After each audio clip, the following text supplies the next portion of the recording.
Well, and I can cut things off. It's possible to do that. So okay, so I'm Andrew, and I'm here to talk about KeyForge, and I brought along with me my brother-in-law Mark. Hi, Mark. Hey Andrew, how's it going? It's going well. I'm excited to do this, and also nervous. And I was just saying, I'm one of the reasons I'm excited to walk through a bunch of cards. Well, hopefully, eventually, all the cards is that I recently made some horrible misplays because I didn't recognize a card from my opponent's deck list, Oh and man, I would like to not have that happen again. So I'm excited to become more familiar with the whole card pool. But yeah, how are you? I am doing great. I am in the same boat, very nervous also to talk. Maybe only one person will listen, but we'll see Yeah, what happens. yeah, I got one subscriber, so that's good. But yeah, really talking and going through all the cards and learning how they work and work together will be really cool. Cool. So okay, so the first question that I had that I thought would be really neat for talking about with regard to the House Brobnar is when you open up a deck and you go to you show up to a tournament, it's going to be sealed. You open up a deck and you see the Brobnar logo there. Hmm. What are the things that you are hoping Brobnar will enable you to do? Well, the first thing I think of when I think of Brobnar is the fighting capability, Mm-hmm. the big board presence that they have, Mm-hmm. um, in the battle line, how hard they are to get rid of off of the battle line, Mm-hmm. um, and the ability to generate amber while fighting is Uh-huh. one of the other um, big aspects of Brobnar. Yeah, yeah. If you see Brobnar, you think, okay, there's going to be a fight, and every like so many of the ways that the faction is going to work, the way it's going to give you amber, the way it's going to do anything is, hey, you go fight, and then this will happen. And Right. so one of the things I put on that I think Brobnar is a little better at than the other houses is actually Amber Denial. They have several cards that take away Amber, and not all of them require fighting, but at least some of them are going to do that when you fight. And unlike, say, Shadows is probably going to steal your opponent's Amber, Sanctum is really likely to capture it, but Brobnar tends to have stuff that just says your opponent loses this amount of Amber. Yes, and those tend to be the common cards in it as well. Mm-hmm. Mm-hmm. You, if you see a house, if you see Brobnar on there, you're most likely going to have a couple of those cards in there Mm-hmm. that make your opponent lose some of their amber. Yep. Yeah, for sure. And then a couple other things I had written down. Definitely the big creatures. They're controlling the board. Also, there are a few cards in there that do weird stuff with power manipulation, where it's either bumping yours up or your opponent's down, and sort of across the board. Um, Oh, it's so awesome. yeah, yeah, and those are I think those are at least some of them are rares. But yeah, they can have huge effects. And then the other thing that stood out to me is there's a lot of cards in Brobnar that just say like do this much damage to your opponent or to your opponent's creatures or maybe to all of their creatures, maybe to one. But there's a lot of do damage in addition to fight. And there's a lot of synergy with that as well in the Mm-hmm. house, where they you have Heed the Huge, or I know we'll probably go through all these cards, but Heed the Mm-hmm. Huge, deal 2 damage to all the undamaged creatures. Mm-hmm.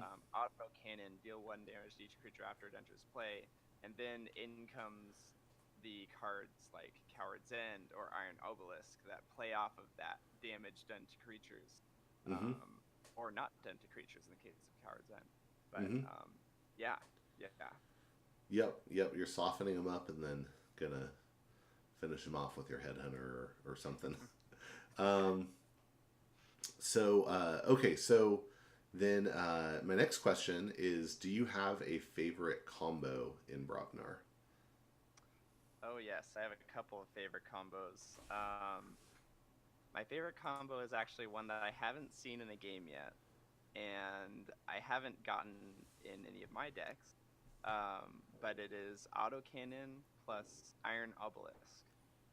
Mm, And okay. basically what it is autocannon, deal 1 damage to each creature after it enters play. Mm-hmm. And that's every creature.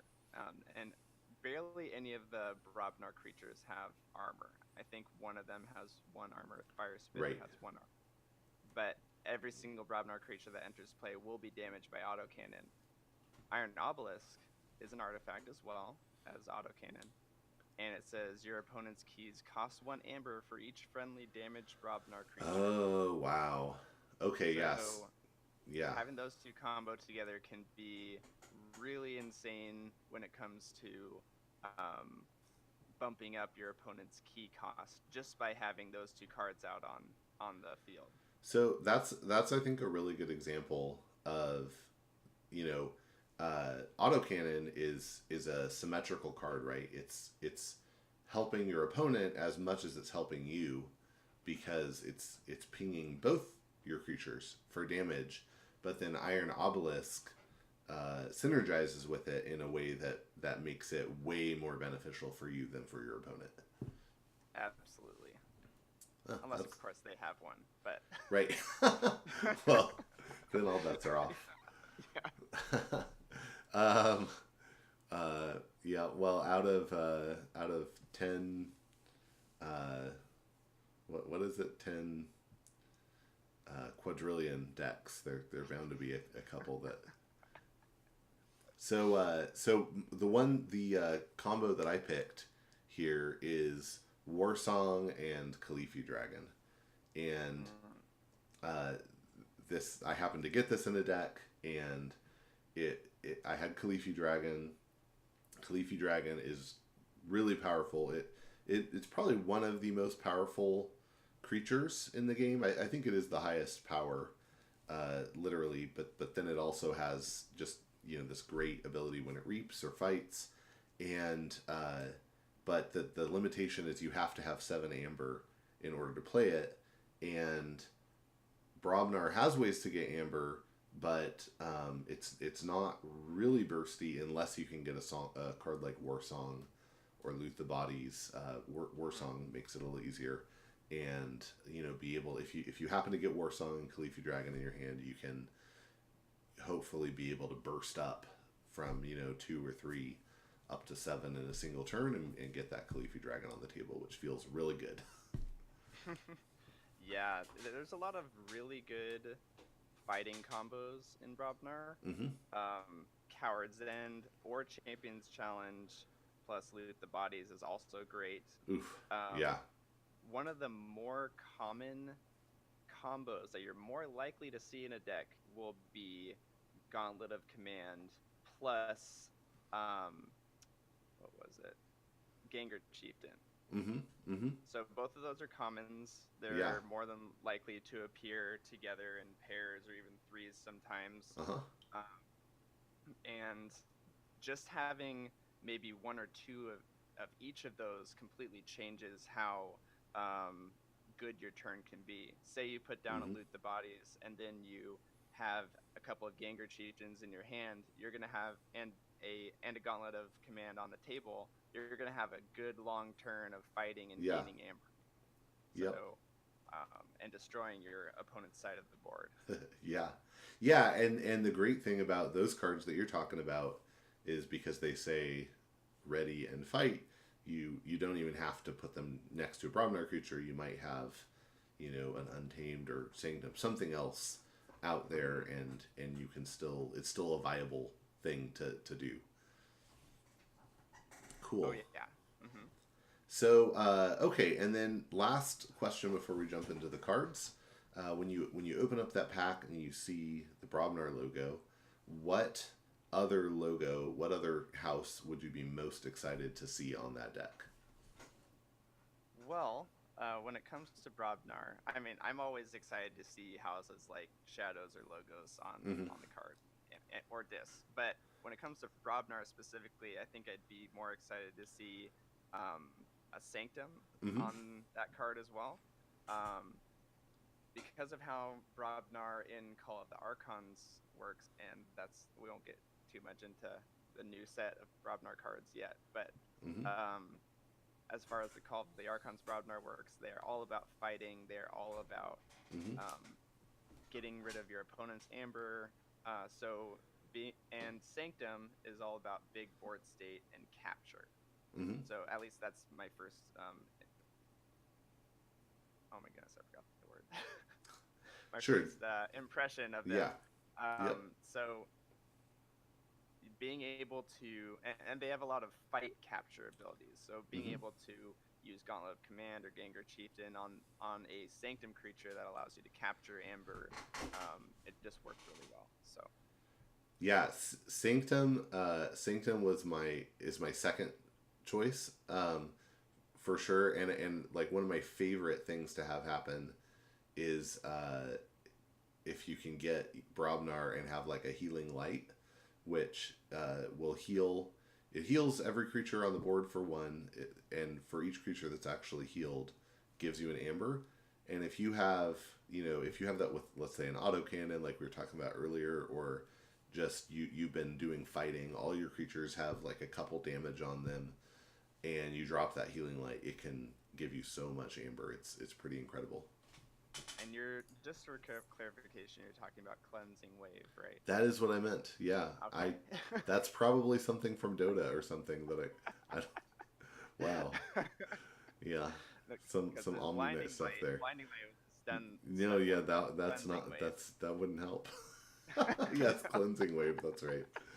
Uh, well, I'm excited to see it, even if I don't remember its name. No, I had to look it up myself. I was like, what Okay. was this card?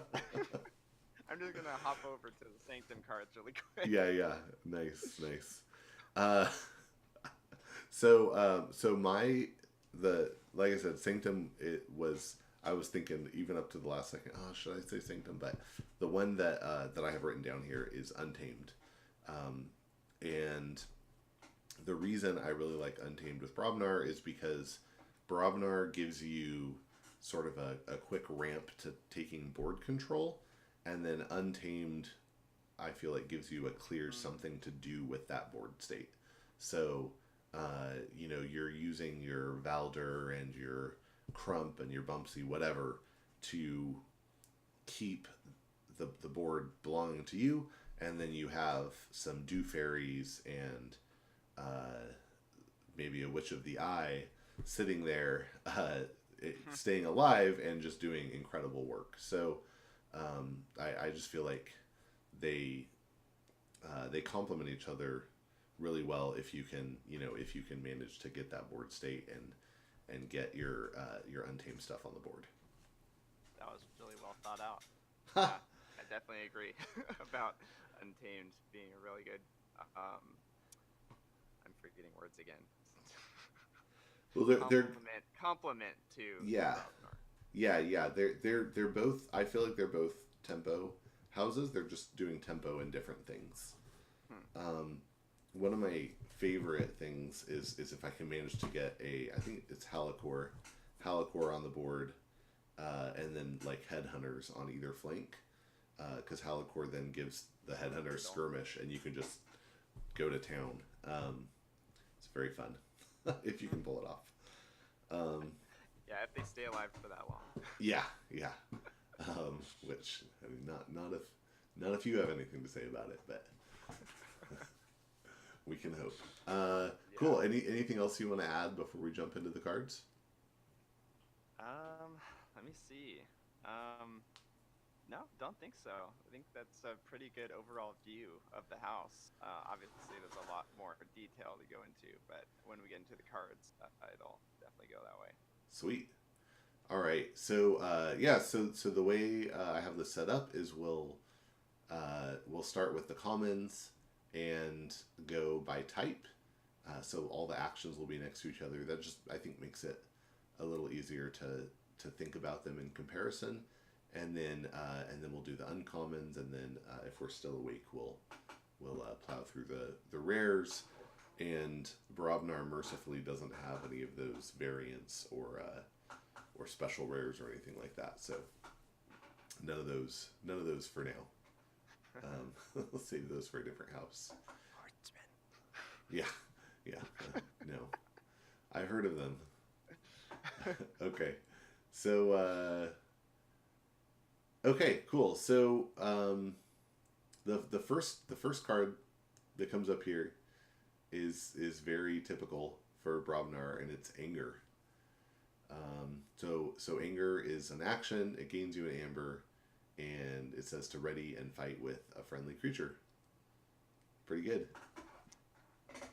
That fits the house perfectly. It is the first card, card 001 of the entire collection. It's the first card of Brobnar. It encompasses the house. It gives you an amber for fighting and ready and fighting with a friendly creature. You can use it on any creature. It doesn't need to be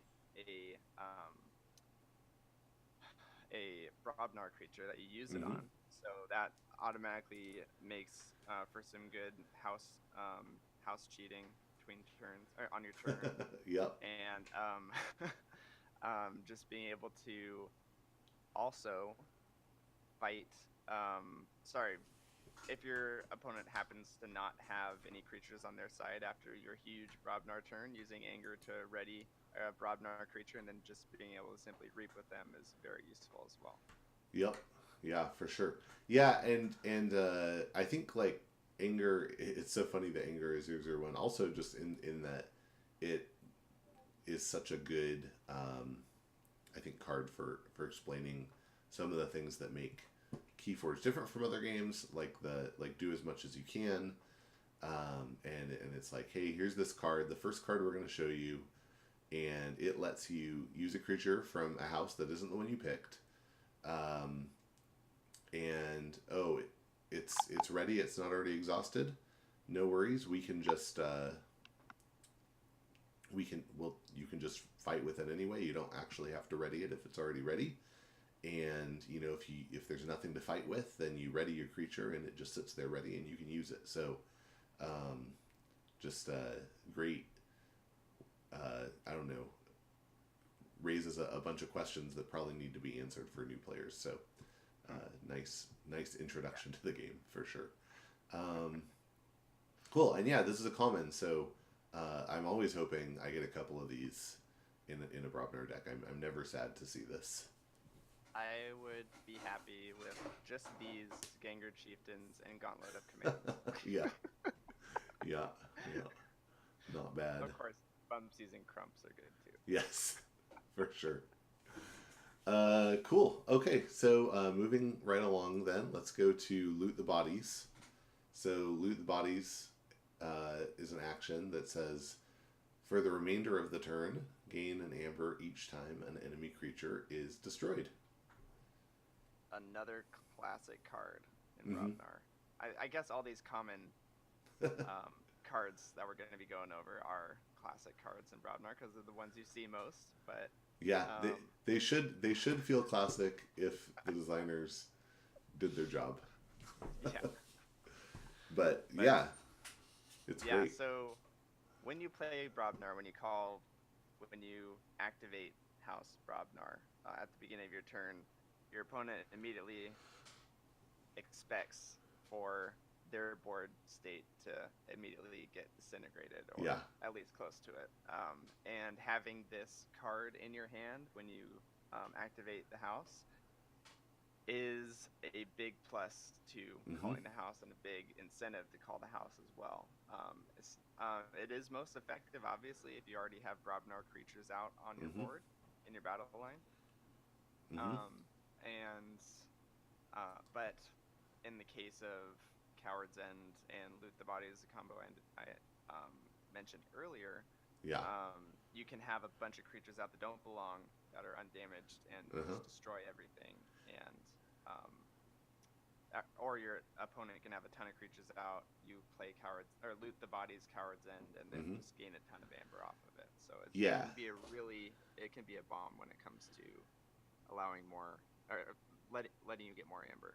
Yeah, yeah, and I think importantly, a lot of people right off the bat like don't realize that the destruction doesn't have to be from a fight. It can be from whatever, and it just applies to all the destroy. So cool. Like for example, it would apply to a creature destroyed by a punch, which is the next card. yeah. Um, Yeah, and so punch is an action that is going to give you an amber, and then deal 3 damage to a creature.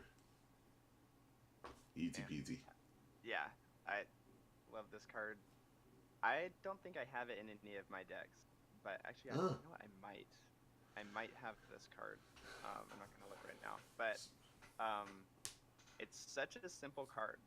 Mm-hmm. Play card, get amber, deal 3 Yep. damage to a creature, and it doesn't have to be an enemy creature. It just says to a creature. So you can play this card, and there's a lot of synergy when it comes to getting creatures out of your discard pile or Mm-hmm. destroying a creature that allows you to get something good out of it. Mm-hmm. So, or like destroying a creature that's doing one of your creatures that's currently doing bad stuff to you. So, because that Right. happens as well. So, Right. yeah, yeah, Yeah, and I think like one of my favorite uses for this is against elusive creatures, like because that's where Brobnar sometimes gets a little stalled out because it's just a lot of work to kill elusive stuff, and Punch is like, nope, I have a solution for that. and taunt as well. Getting around taunt Mm-hmm. is a big deal because Yeah. usually what you like to do is put an elusive or a low power creature behind a taunt creature, and Yep. being able to go around that is really good. Yep. Yep. Absolutely. Okay. Cool. Next up is Coward's End. It's an action, and when you play it, you destroy each undamaged creature and gain 3 chains. Oh boy, the first mention of chains. So, so Coward's End is a great card. I love Coward's End because just the potential to wipe out your opponent's side of the board and your side of the board, Yep. um, but the ability to reset the battle Yeah. the board state in a sense is really Yep. good.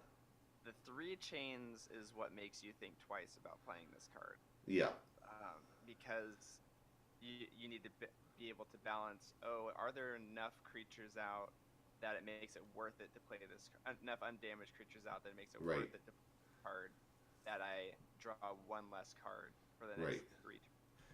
So Yeah, I feel like this is a card where like maybe 4 out of 5 times that I have it, I'm going to end up discarding it, but that 5th time when I decide to use it, it was really important to have.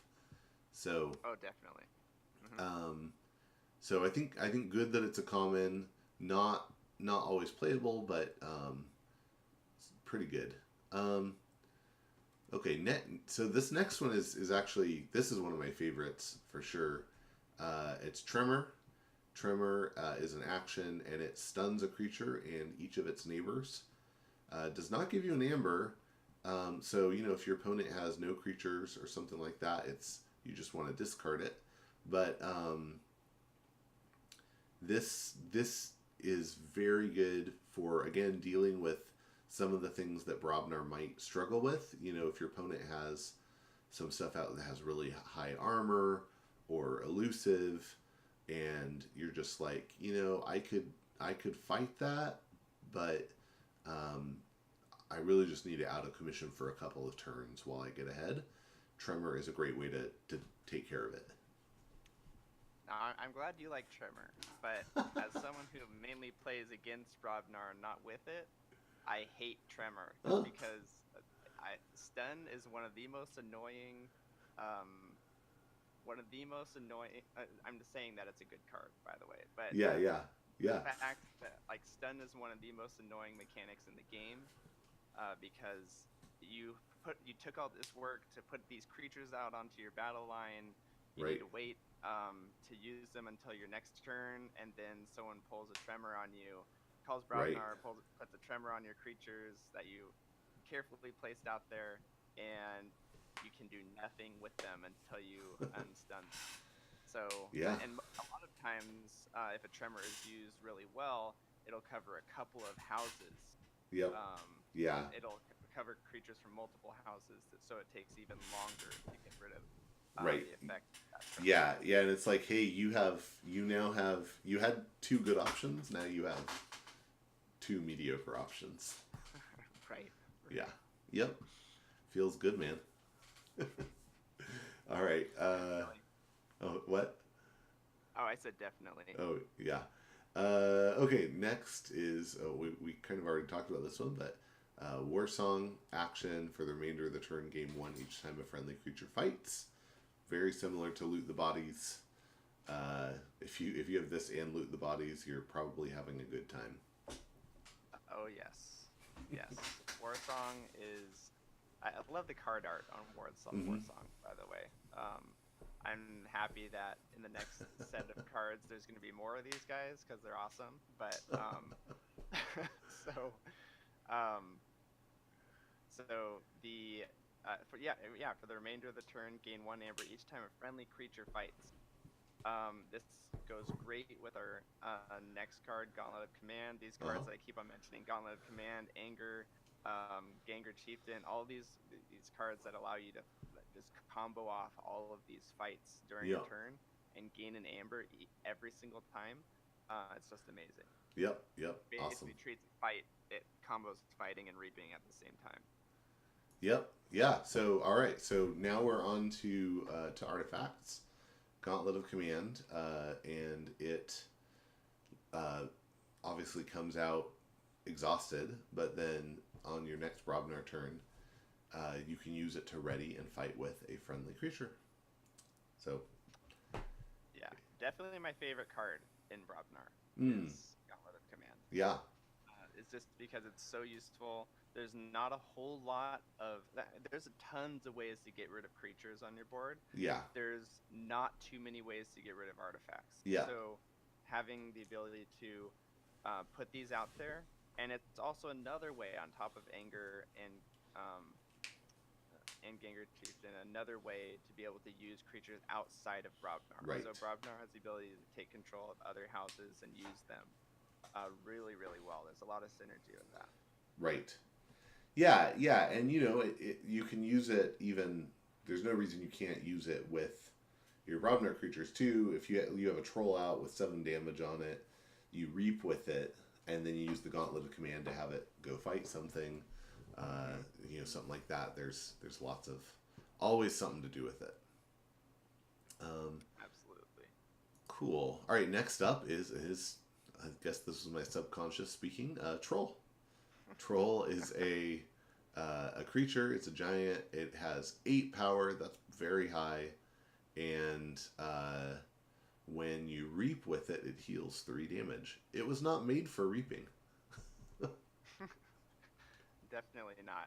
Usually, if it is reaping, there is nothing left on the other side of the board.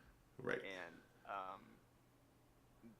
the fact that it's able to heal 3 damage off of itself when that does take place is just awesome because it allows itself to keep.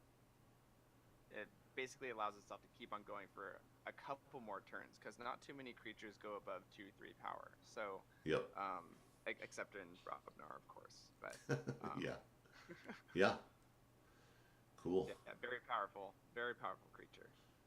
Yep, for sure. Okay, and next up is Headhunter, which is a 5 power creature that when it fights, it gains an amber. Importantly, anything with one of these fight abilities, it has to survive the fight in order for that ability to trigger. At 5 power, there's a good chance you can find something to bash that it'll survive. Right. It from my experience playing with Headhunter, it usually survives long enough to get at least 1 amber out of that.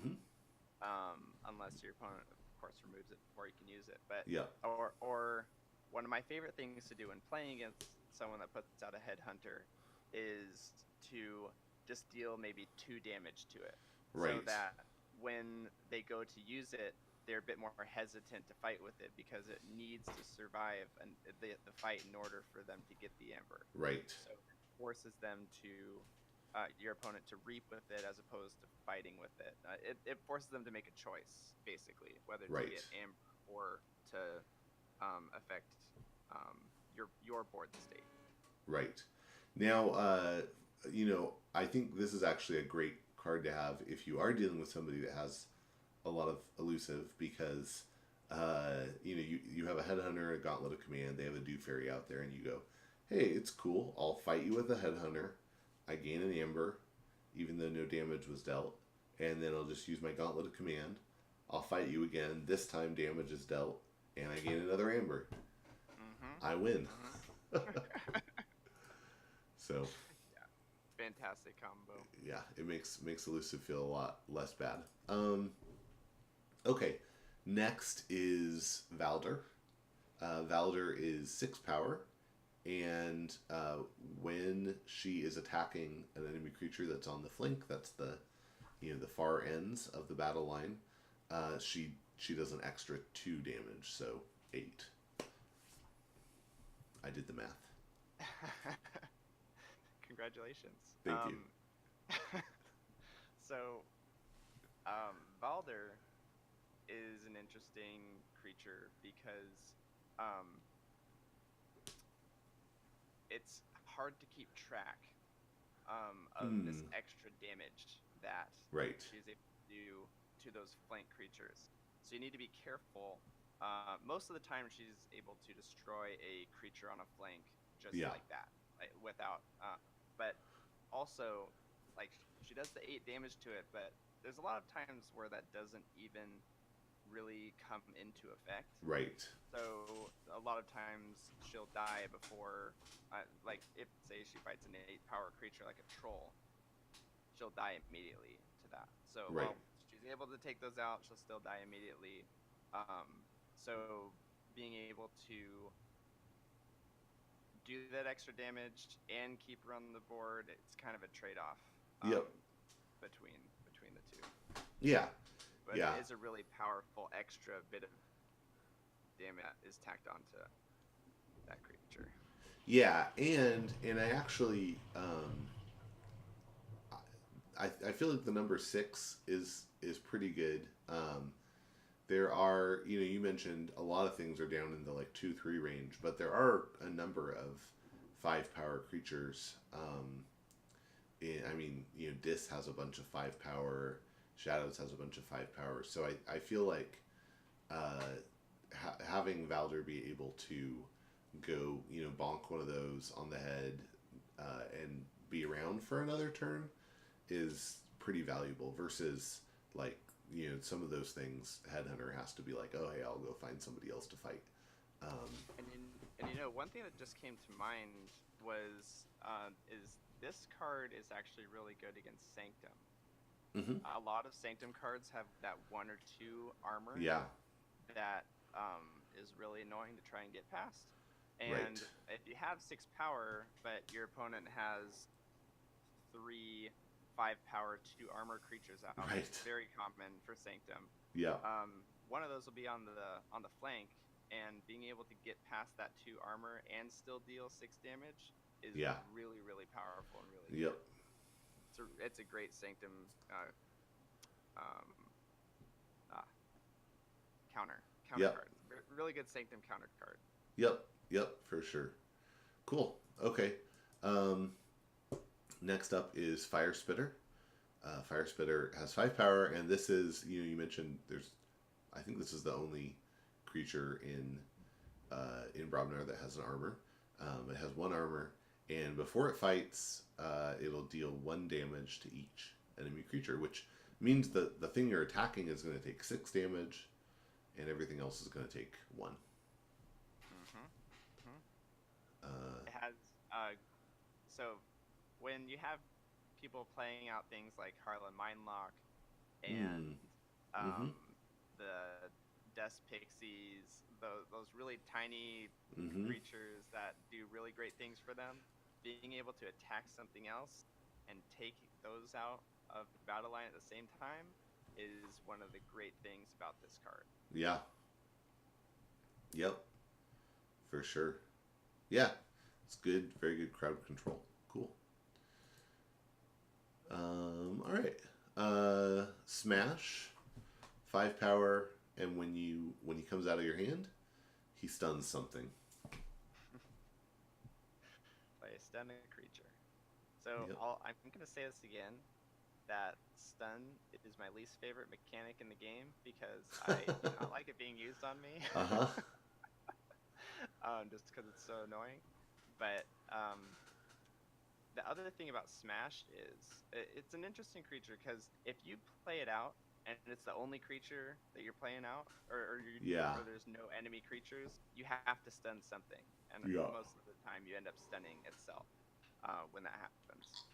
Unless Yep. there's something else that's just useless, like a Dr. Escatera or something sitting out there. Now, that you yeah. stun instead.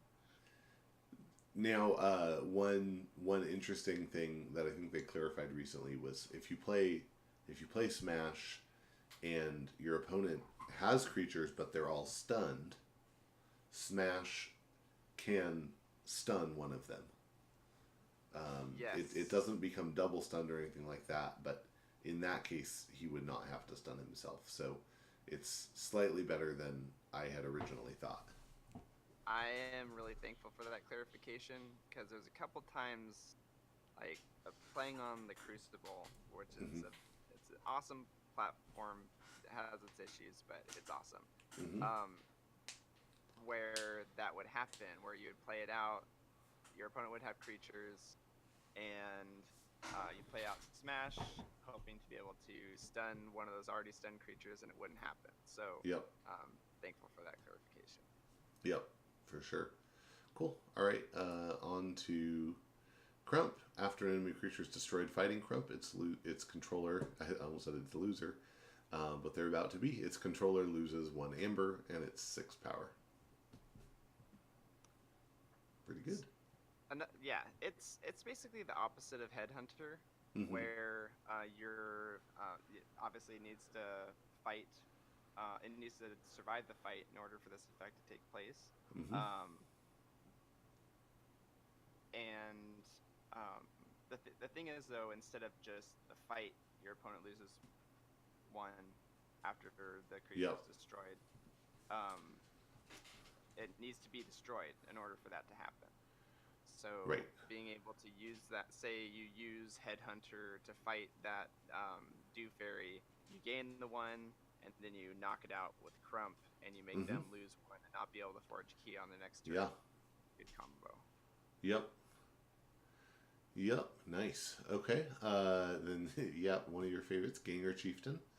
5 power, and when you play it, you can ready and fight with a neighboring creature. Yes. So Ganger Chieftain, like I said, if I could have just these guys as my creatures in there, that would be awesome. Just be doing work. Yeah. I have a deck with 3 of these in it, and there's a couple times where I've gotten all 3 in my hand all at the same time, and being able to just play them out and use other creatures right away, use these guys and by playing another one right next to it is such a great combo. Uh-huh. And being able to use creatures right after you play them out is one of the best things about this card. Yep. Yep. Cool. And I'm actually gonna skip over one really quick to Bumpsy. And Bumpsy is a 5 power creature that when you play it, your opponent loses 1. So just another. When you play it, you deny them a credit, and it's big. So, you know. It's not bad to have on the board. And then the last one that I want to save this for last is War Drummer. Which you save it for last year, and you definitely want to save it for last. Yeah. Yeah, most of the time. So we've seen Brobnar has a lot of these like play do this effects, play stun, play ready and fight with, and on top of that, it's very typical for your Brobnar creatures to gather up some some damage on them. And so being able to have a turn where you, so what War Drummer does, power 3, when you play it, you return your other friendly Brobnar creatures to your hand.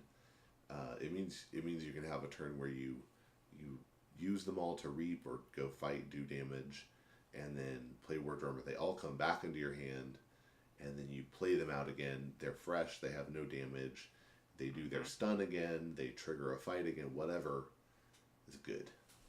Oh yes. Oh yes. Feels real good. Feels amazing, man. Cool. All right.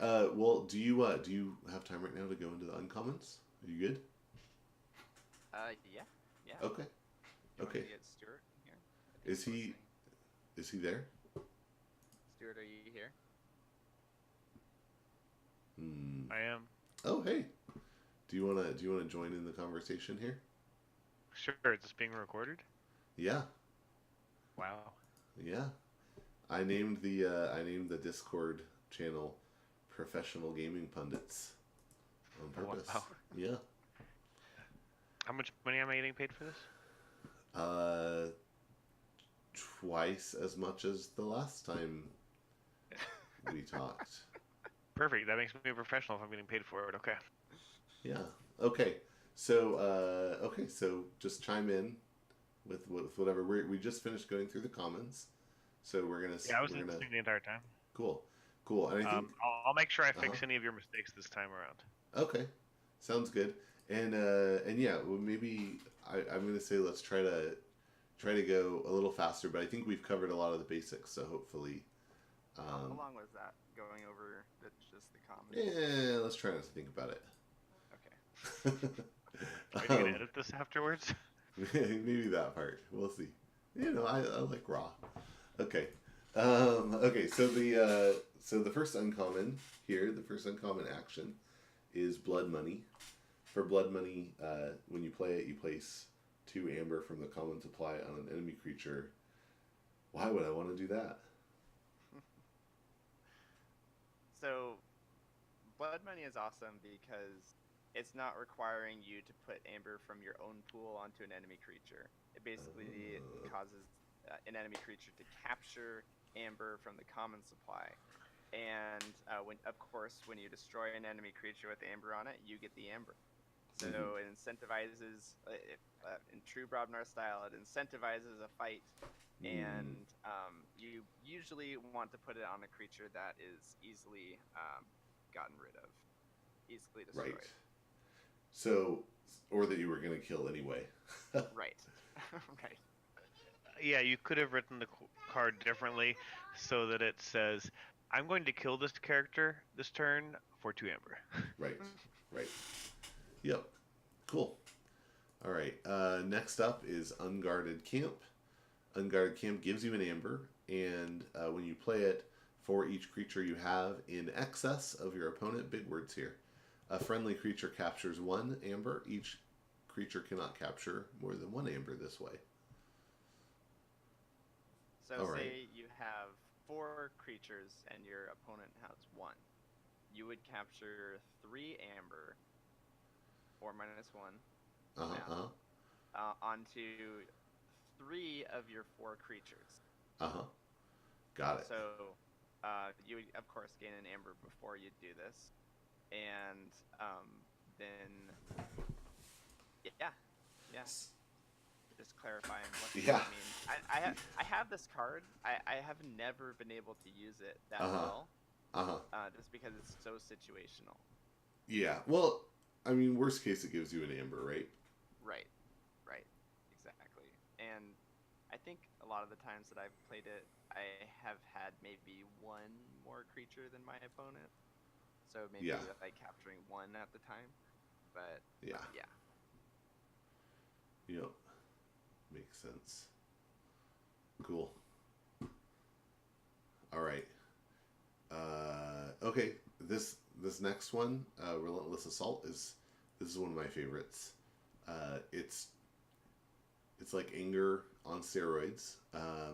You ready and fight with up to 3 different friendly creatures, 1 at a time.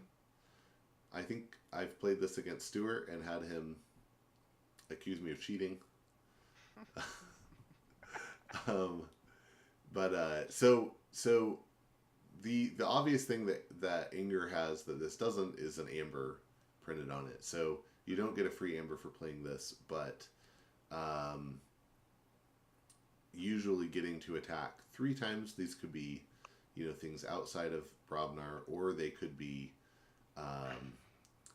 Brobnar creatures you already wiped the board, and now you're going to get them ready and get to reap with them again. So usually, I think probably 90% of the time, this is going to turn out better than Anger. Now, obviously, as we get into the rarer card types, there's going to be some more confusing abilities that come with these cards, because you see them less. As far as Relentless Assault goes, just for clarification, if you say have 3 creatures that are like, say you have, let's just make this easy, 3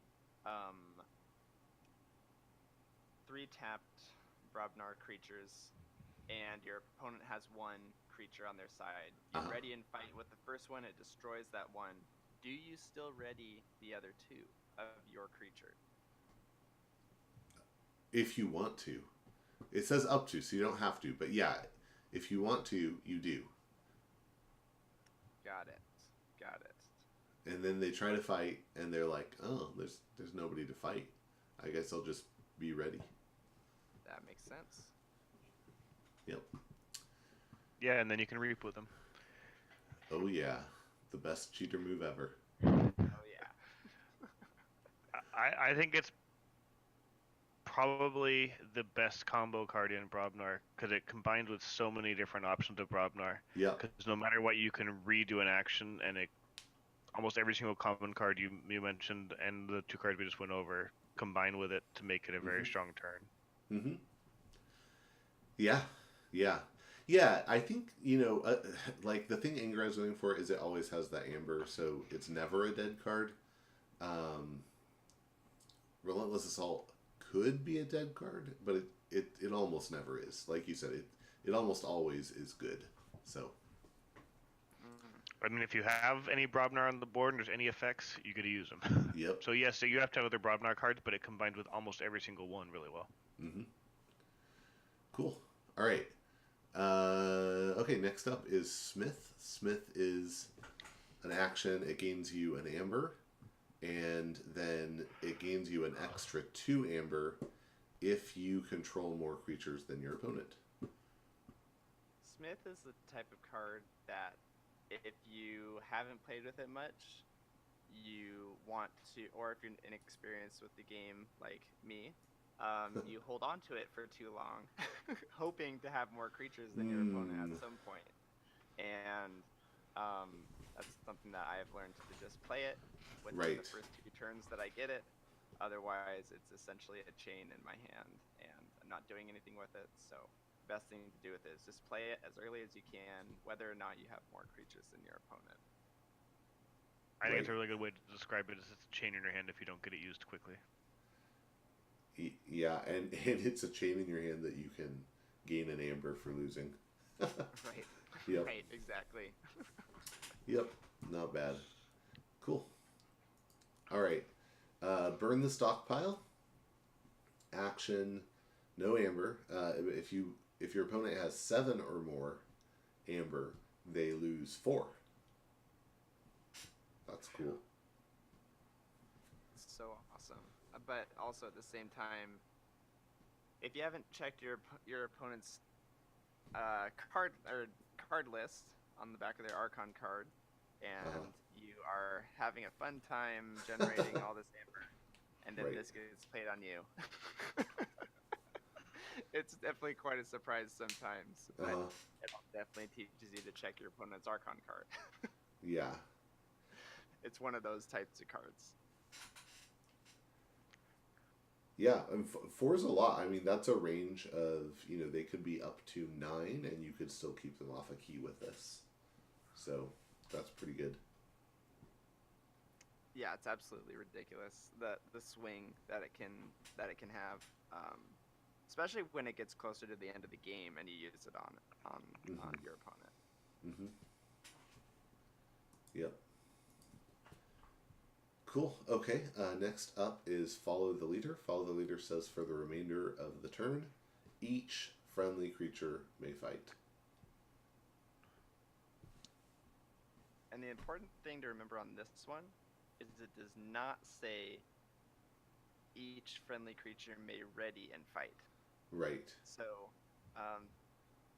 basically, what this allows you to do is more house cheating from Brobnar, being able to fight with other creatures, being able to fight with creatures from other houses, is what this is really, really useful for. Right.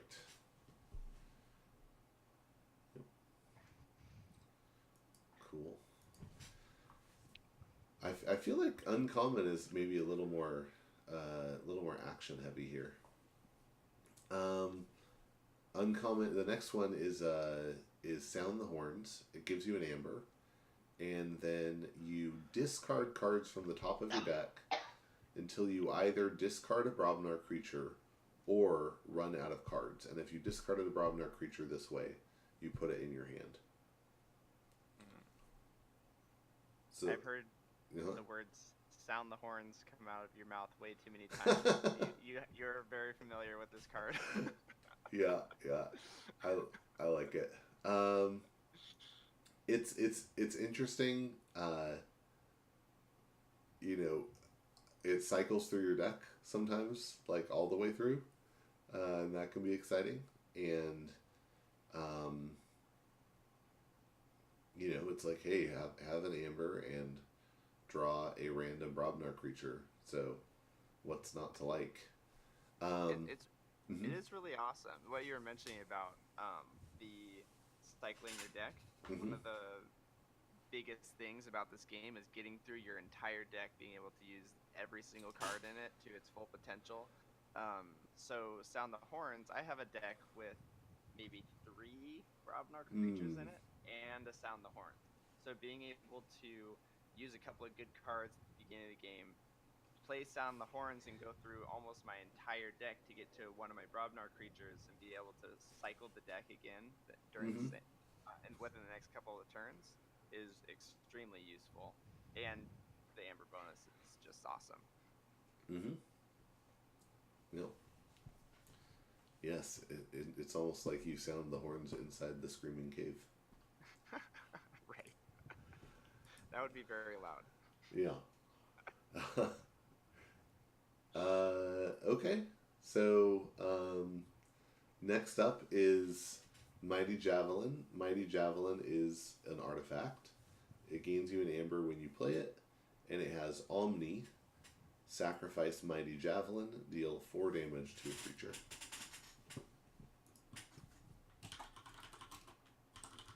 Now this is a great card. Being able to use it on a different house's turn is awesome. Being able to deal 4 damage is awesome. The hard part is needing to wait a turn in order to use it.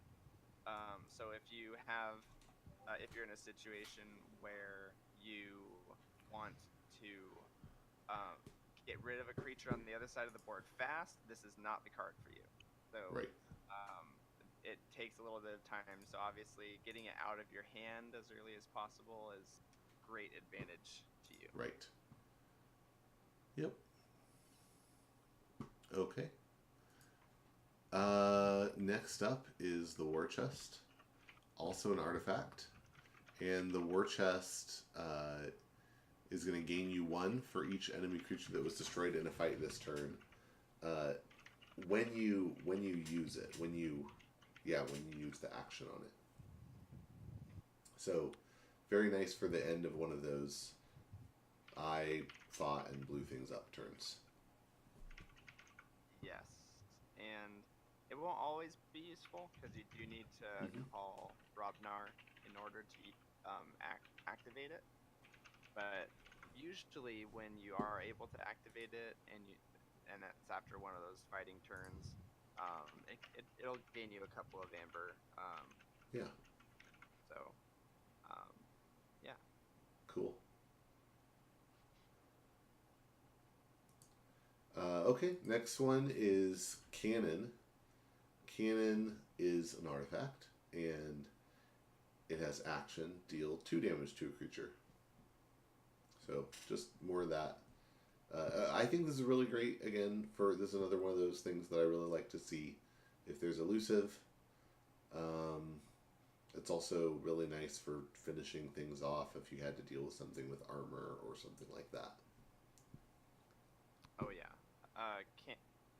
cannon is basically like a reusable mini punch, you know, or a reusable mighty javelin.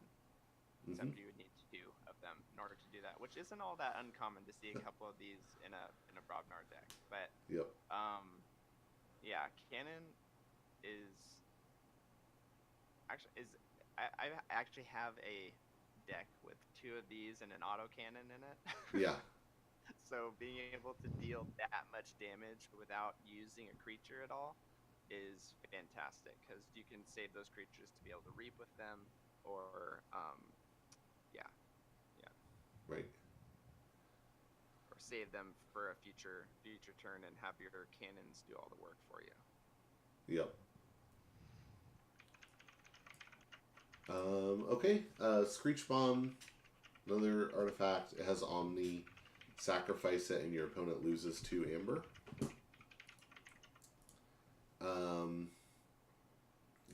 That's basically it. You get to make your opponent lose stuff. Yeah, more amber control. House Brobnar. It's a card that when I see it, I immediately start thinking, oh, I need 2 amber because this is going to go off and I'm not going to like it. It combos really well with Burn the Stockpile, because you make your opponent want to generate more amber to avoid Screech Bomb affecting them. But in order to do that, you need to go over 7 amber, right? So right. Comboing those 2 together is and can be very, very destructive to your opponent. Mm-hmm. Yep. Okay. Okay, next one. Hebe the Huge. When you play it, it's a 6 power creature, and when you play it, you deal 2 damage to each other undamaged creature. So it'll only affect the undamaged ones, and it affects yours as well as your opponent's. So, possible that it does a little bit of damage to you, but probably going to wipe out a bunch of opponent stuff too. Yeah, huge. There's a couple really cool things about this card, and not cool things. Not good to play when you have a ton of Mars and Shadows creatures out on your side of the battle line. Because it'll most likely get rid of most of them. Yeah. So your Mind Warper, Naughty the Thief, those creatures that are really low will be destroyed by this creature. Yeah.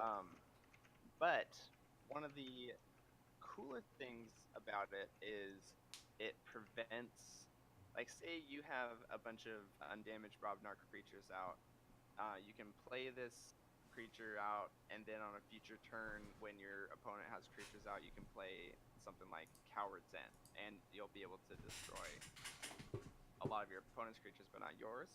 Mm-hmm. One of the things I'd like to point out on this card is the feature. Sorry, what's the word for it? The giant knight. What are those words? Oh yeah. Trait. Yeah. Yeah, the traits. So he's a giant and he's a knight. So the fact that he's a knight, there's only a couple of knight creatures out of House Sanctum, and this is one of them. So when it comes to cards like Epic Quest, or you're able to archive the Huge with those Epic Quest creatures, with those knights when they go off on that quest. So. Yep. Cool. All right. And yeah, here's another one that punishes tiny creatures when it comes out. That's Earthshaker. It's 7 power, and when you play it, you just destroy each creature that's 3 or less. So, bye Dew Fairies. Bye Naughty the Thief. Bye Archons. Bye yeah. puny little creatures. Yes.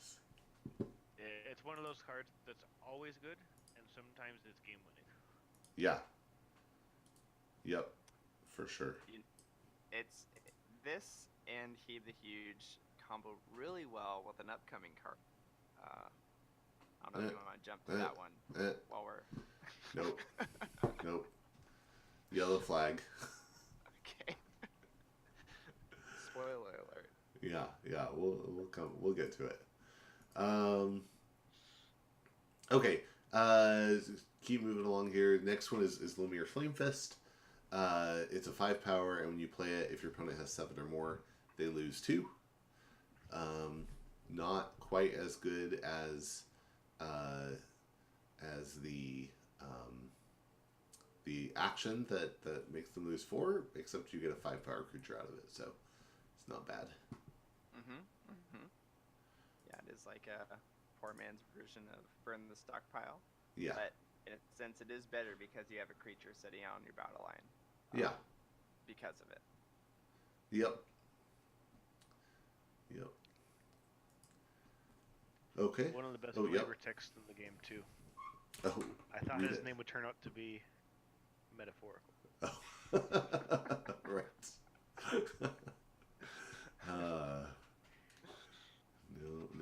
No, sir. Yeah. Okay, next is Grenade Snib. Grenade Snib is a 2 power creature, and when it is destroyed, your opponent loses 2. So it's like a Screech Bomb, sort of.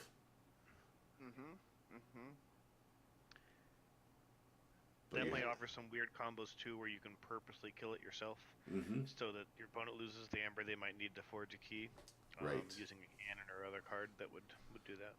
Right. Yeah, and most of the time, at least from my experience playing with it, is you want to destroy it yourself as fast as you can. If you have an Earthshaker or a He the Huge in your hand, well, a couple of Grenade Snibs that can be very detrimental to your opponent. Nice. All that hard-earned amber just gone like that. Yeah. Hopefully along with a bunch of their creatures. And here's a card that would not combo well with Grenade Snib. Blood of Titans. It's an upgrade. Gives you an amber, and this creature gets +5 power. Pretty cool. Throw this on your Headhunter. Headhunter, Valder. Yeah. All those creatures that are just really beefy and do a lot of damage, and that you want to stay out for a while. Playing this upgrade on creatures out of this house actually works really well too, but we'll get to those creatures. Yep. Cool. Okay. Let's go. Speed round through through the rares. See if we can make it through. All right. So the first one is an action lava ball, and it deals 4 damage to a creature with 2 splash. Splash means it does 2 damage to that creature's neighbors. Kill stuff. I love that. Catch. Yep. I love that it's a Mars creature. There's a lot of hate for logos and Mars and Brobnar. Yeah. They're like stupid scientists. Yeah. And the art on the cards definitely shows that off. Yeah. Yep. Cool. Yeah, and Brobnar likes to throw things, as we'll see later. Cool. Okay, Brothers in Battle is an action. Gain 2 an amber. Choose a house, and for the remainder of the turn, each friendly creature of that house may fight.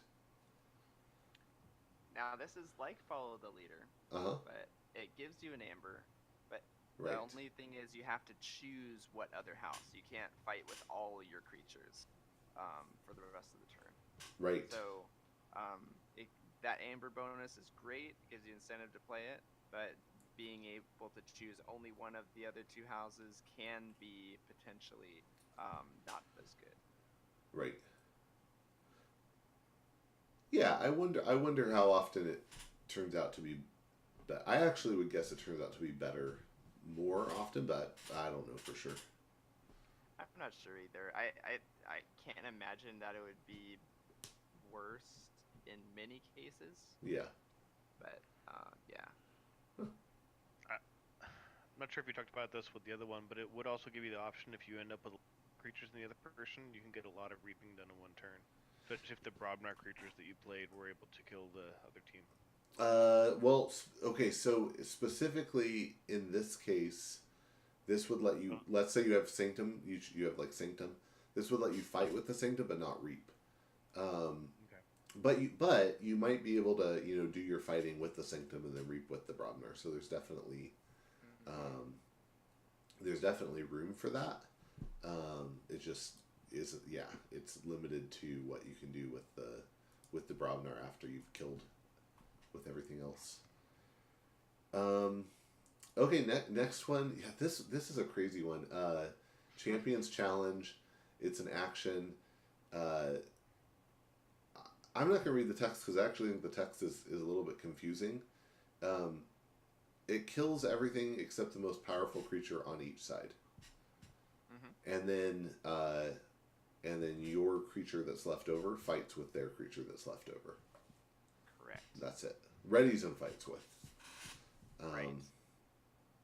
So, this card, I have little experience with this card, but essentially, if your most powerful creature on the board is stunned, it just allows you to get rid of the stun on your creature, and nothing happens with the other creature, with your opponent's creature, because it will be your creature fighting their creature. Right. So instead of both creatures fighting simultaneously, your creature is still the one doing the attacking. So that's an important distinction. Yeah, that's true. Probably there's a good chance that your biggest creature is going to be Brobnar, and in that case, you could probably clear the stun first, but definitely if your biggest creature isn't, I find this is really good for board state recovery. If you have really strong board state, you probably don't want to do this. But if you're a little bit behind, this is a great way to catch up and turn the tables. This one works really great in combo, like I mentioned earlier, in combo with Loot the Bodies. Especially if your opponent has a lot of creatures out. Right. Right before I'm about to play this card, I love to see my opponent playing out tons of creatures, because it's just one of those cards. Haha, you did all that work. Cool. Okay, next one is an action. Take that, Smarty Pants. Gives you an amber, and steal 2 amber if your opponent has 3 or more Logos cards in play. The hate. I have one of these cards. It is a rare, so it doesn't show up very often. And on top of that, you don't get to use it to its full effect very often, but it is a very funny card. Yeah, I think this is in the category of rare because I would be sad to see 2 of them in the deck. But if you can pull it off, it's great. It could happen. I don't know if there's any cards or decks out there with 2 of these in it. Oh, I'm sure. Thankfully, it's as rare as Double Horseman. Thankfully, yes. Yeah. Maybe not quite, but close. All right. Barehanded is an action. Gain an amber. Put each artifact on top of its owner's deck. Oh, by the way, there's 249 decks with 2 Take That Smarty Pants in it. Nice. Oh boy. I have never seen barehanded in a game. Yeah, me either. It's a very situational card. The theme of it, from what I can see, is that barehanded, you're not using any other things to any other obviously any artifacts, but any other adds into this fight. It's just one creature against another creature, no artifacts affecting it. so it can be really useful if your opponent has a lot of really good artifacts affecting their battle line. Yeah. But besides that, um, yeah. Yeah, It's it still definitely. situational like most rares are. Yeah, it could. It definitely could bite you.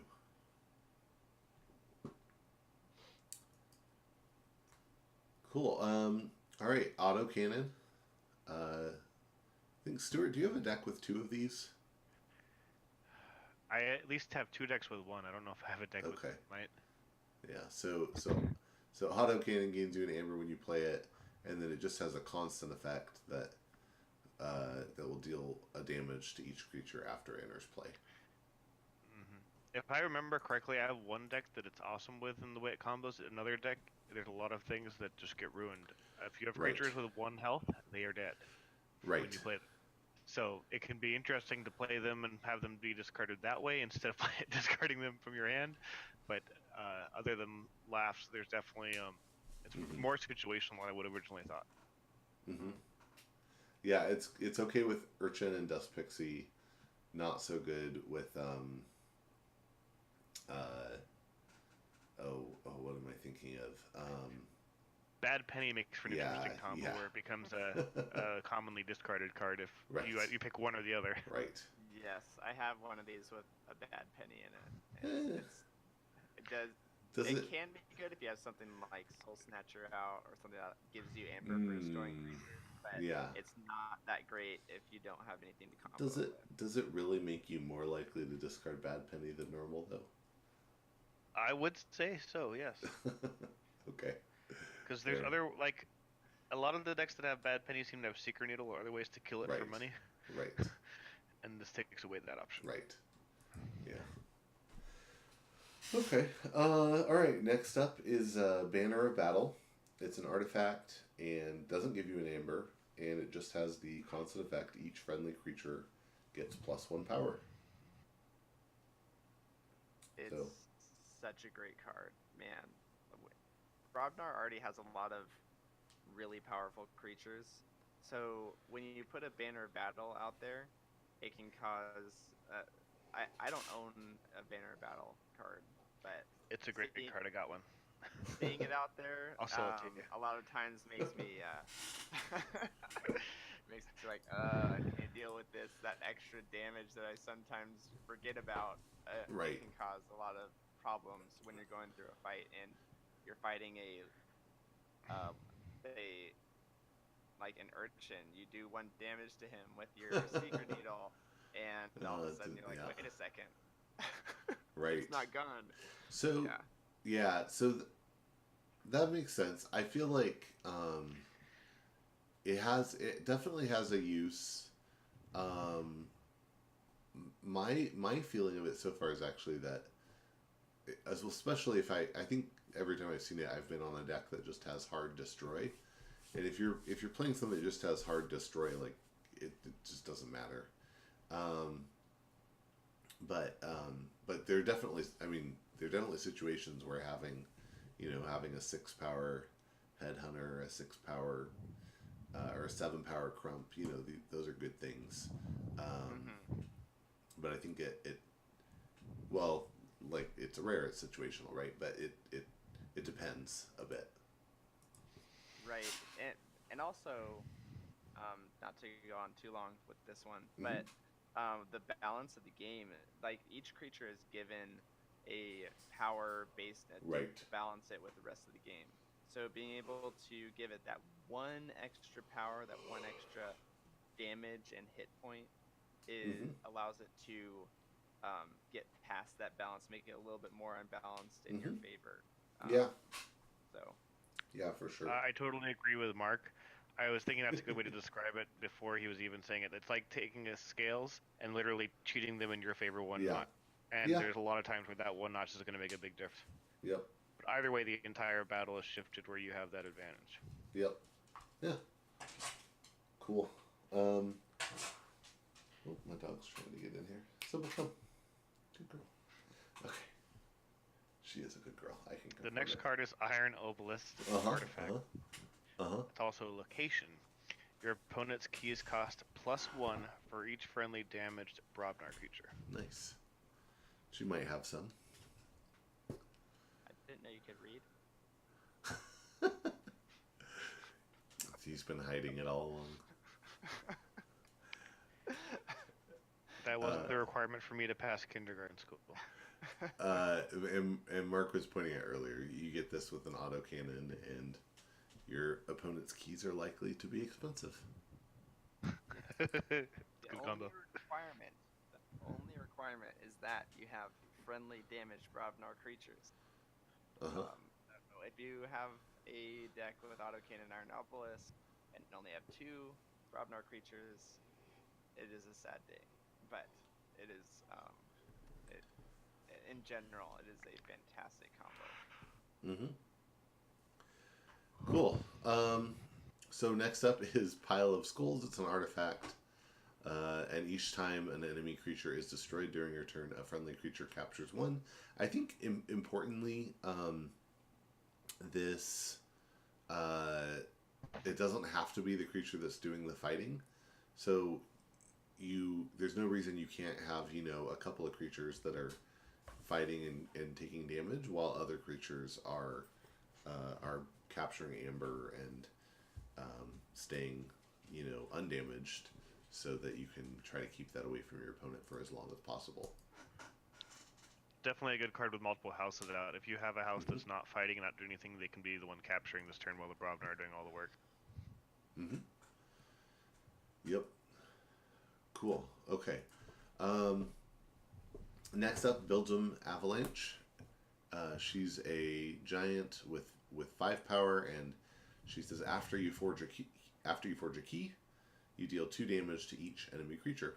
So, do good things, get to do more good things. Cool. Yeah, that's pretty straightforward. Next up is Mugwump, 6 power, and after an enemy creature is destroyed fighting the Mugwump, you fully heal the Mugwump and give it a +1 counter. That's kind of gross.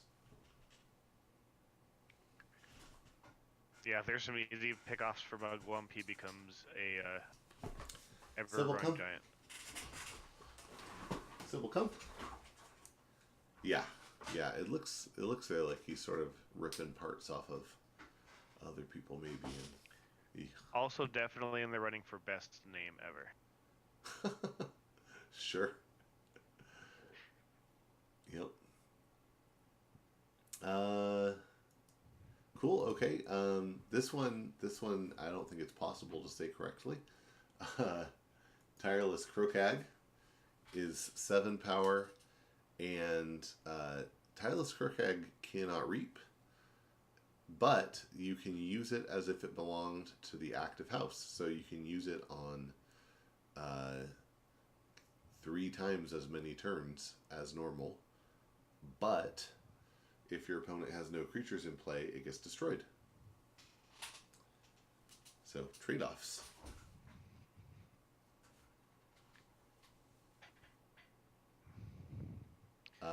I think I've definitely had people just intentionally kill off their last creature just to get this off the board.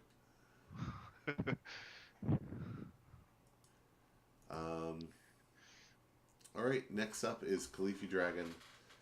Khalifi Dragon is really cool and also has 12 power, which is, I believe, the most in the game, except for a Mugwump that's been around for a really long time.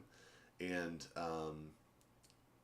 when you fight or reap with it, you gain an amber. That means if you reap, you gain a second amber. If you fight, you gain 1 on top of fighting, and then you deal 5 damage to a creature. And the downside is you have to have at least 7 amber in order to play it. Sybil, come. Sybil, come. An absolutely amazing card, but it's so situational to be able to get that 7 amber and then play it that it's definitely dangerous to hold on to it early in the game and just have a chain sitting there in your hand. Yeah, for sure. I've definitely lost games because of holding on to it. I've also won games because of getting it on the board. I think if you can get a couple the optimal situation is to have a couple other Brobnar creatures on the board, and then have some, anger, war song, some things like that can get you some quick amber and be able to burst up to the 7. But if that's not coming soon, then you're right. You have to be ruthless about throwing it in the trash. Now it's also kind of a I consider it a kind of a win more type of creature. It's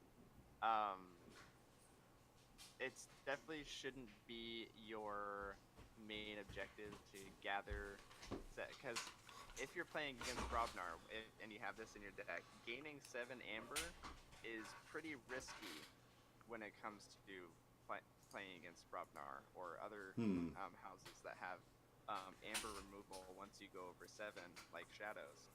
So it's definitely a risk wanting to get this out onto the board when you're playing against decks like that. But it can be and is very useful, because being able to fight one creature, gain an amber, and then deal fight damage to a different creature is extremely useful. Yeah, I think it's worth the risk. Usually. If you can get it on the board, it's worth it. I think the hardest situation, it's harder to get to a 7 amber turn. Yeah. Yep. For sure. Okay, next up is let's see, we have seven more to get through here. So the next up is Rogue Ogre. It's a 6 power creature, and at the end of the turn, if you played exactly 1 card this turn, Rogue Ogre heals 2 damage and captures 1. And I think the most important concept to grasp here that people don't always right away is that it says played exactly 1 card. That doesn't restrict how many cards you can use.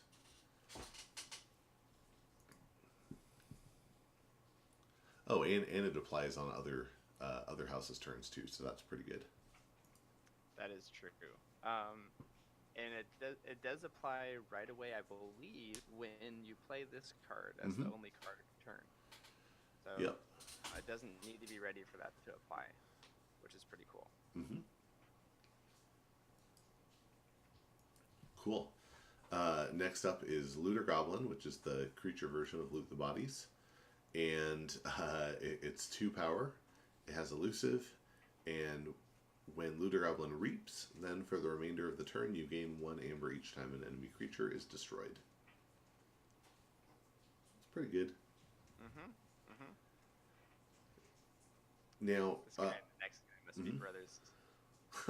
Well, yeah, I think so. But I was just going to say, I believe because of the way the card text works, even if you reaped and then did something that caused Looter Goblin to die, that effect would still be in play until the end of the turn. So, hopefully, many amber into your pocket. And yeah, there's his brother maybe, Pingle Who Annoys, who is 2 power goblin, also elusive, as goblins are wont to be, and deals a damage to each enemy creature after it enters play. So Pingle Who Annoys it can be fantastic synergy with autocannon. I don't know. It would be a really clowny combo, but I just had to look this up to see if there's any decks out there with 2 Pingle Who Annoys and 2 autocannons, and yes, there is. So being able to deal 4 damage to each creature entering play on your opponent's side is insane. That's an awesome combo. But there's just one deck out there with that. Wow, so. you'd have to get at least one of the autocannons down after the Pingles. Right. Yeah. For some reason, it also has 2 Coward's Ends, which I don't think you'd ever need to use if you have those 4 cards out. But wow. Yeah, that's quite some synergy. Wow. All right. Next up, King of the Crag. 7 power, and each enemy Brobnar creature gets -2 power. So if you have Brobnar and you're against Brobnar, then nice little boost for you there. One of the only creatures in Call of the Archons that decreases the power of other creatures. It is especially effective against Mars and Shadows because they have a ton of 2 and even No. tamed. Nope. Nope. It doesn't. It's right. only enemy Brobnar. Yeah, it will insta kill their Pingles though. Yes, and Looter Goblin. Yeah. And I think there's a few other ones. No, I don't think so. I think those are the 2 lowest. Yeah. But it will immediately kill those guys. If a creature has damage on it, it has just 1 damage left to destroy it, and it lowers the power by 2. That damage is now more than the power of that creature, so that creature would be destroyed in that case. Right. Yep. Okay. All right. Yeah, mentioned Brobnar likes to throw stuff. We have the Rock Hurling Giant, which is a 6 power creature, and during your turn, each time you discard a Brobnar card from your hand, you may deal 4 damage to a creature. If you ever need an excuse to practice your card throwing at your opponent, Never would have considered that until you mentioned that. But I think if I read this correctly, it allows you to do it right away when this enters play. Yeah. Is that correct? Yeah. Because it's an ongoing effect. So being able to do basically a javelin, a mighty javelin, every single time you discard a card is awesome. I don't know of too many. There's some Brobnar cards that I would just straight up discard, like maybe some Coward's Ends or something like that. Being able to use them to deal 4 damage is a huge bonus. Or if you have that useless early game Khaleesi Dragon who just came over. Yeah. Just throw the dragon at somebody. It's cool. Turn the dragon into a rock. Yeah. All right, and then the last 2 here are upgrades. So this one is Yo Mama Mastery, and in Brobnar land, apparently, saying Yo Mama is so tiny is an excellent taunt. But you put it on a creature, it gives you an amber, it fully heals the creature, and that creature gains taunt. Great way to reset a good creature and protect the rest of your board. Yep. Especially something that something like Headhunter or Balder. Those creatures are great. Yep. Or even Crump. Yeah, although important to note, I mean, you can throw this on something else too, right? So there's no reason you can't put this on, something with elusive or, I think there's some good options even outside of Brobnar for this. But yeah, it's fully healing something is good. And then last one, Phoenix Heart. It's an upgrade, and this creature gains Destroyed. Return this creature to its owner's hand, and deal 3 damage to each creature in play.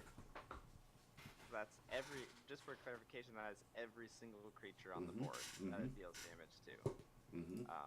Obviously a trade-off there. But several damages. Obviously the creature that you put this on is important enough to return it to your hand after it is destroyed. So, just to make that distinction. Yeah, I don't think I've seen one of these in the wild, but it seems cool.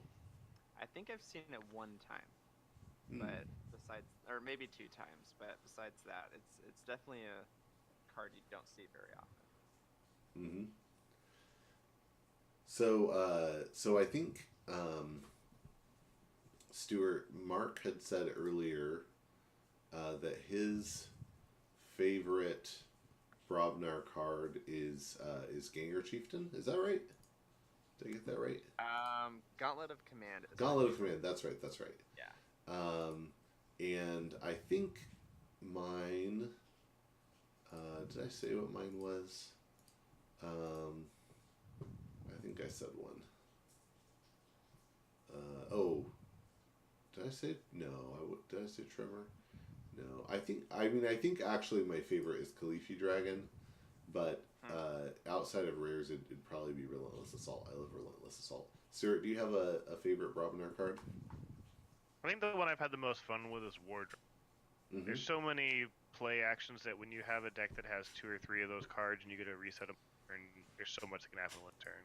Yeah. I think I have a deck that has 2 Bumpsies and 2 Ganger Chieftains, and being able to throw those out in one shot twice is amazing. Yeah. That's brutal. Yeah. Cool stuff. All right. Well, thank you guys for taking the time to do this with me. I had fun. Me too. Stuart didn't have fun. But he learned to read. Definitely not. And I realized that Khalifi Dragon is still a bad card 4 out of 5 times. Not in the hands of a Master Archon. Shut your mouth. Not in the hands of deck that has bull cards to give you Amber. Yeah. Most of the decks I have not had that combo with Khalifi, so it's much to get it out. Yep, for sure. All right. Well, yeah, thank you guys, and have a good night. Get sleep, and maybe we'll put ourselves through this again sometime. Sounds good. Sounds good. Cool. Got it. It was awesome. All right.